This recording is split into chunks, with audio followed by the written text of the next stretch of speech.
আমাদের শবে বরাতের দিনটি কিভাবে কাটালাম আমরা সেটা নিয়ে আজকের ব্লগটি। সবাই ব্লগটি সুন্দর করে দেখবেন আর শেয়ার করে দিবেন, লাইক কমেন্ট করবেন। এইভাবে সকালটা আমাদের শুরু হয়েছিল রান্নাবান্না দিয়ে, যেহেতু আমার আম্মা বাসায় আসছে অনেক বছর পরে, প্রায় দীর্ঘ 4 বছর পরে। তো আমাদের শবে বরাতে একটু এবার ছোটোখাটো করে একটু আয়োজন করেছি।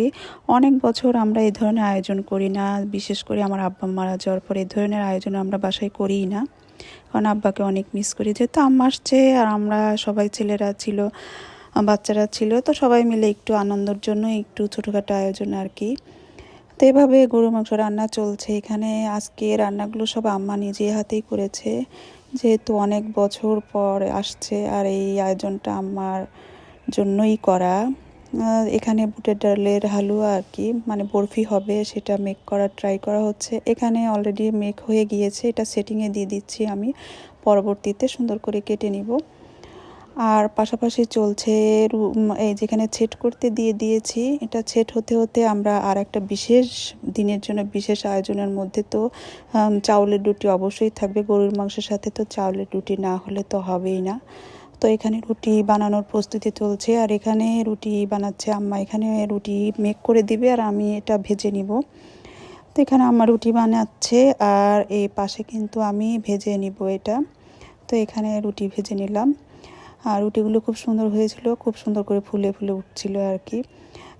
তো বাসায় হঠাৎ করে ফোন দিয়েছে, আমার কাজিন আসবে, তো ওর জন্য আর কি তাড়াহুড়া করে একটু আয়োজনটা করছিলাম। এখানে আমি যে বরফি সেট হয়ে গেছে, বরফি কেটে নিলাম। এটা খুবই ডেলিশিয়াস ছিল আর আমার হাতে বরফিটা খুব স্পেশাল, মজার হয়।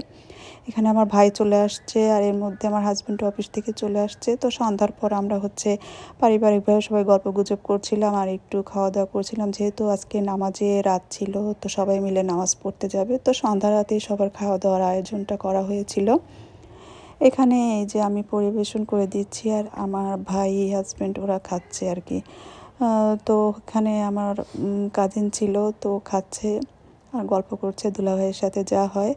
তো সবাই আমাদের জন্য দোয়া করবেন আর আমার আম্মার জন্য অবশ্যই দোয়া করবেন, যেন সুস্থ থাকে, ভালো থাকে।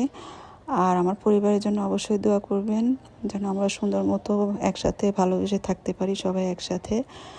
আর এখানে যে আমার আম্মা বসে আছে।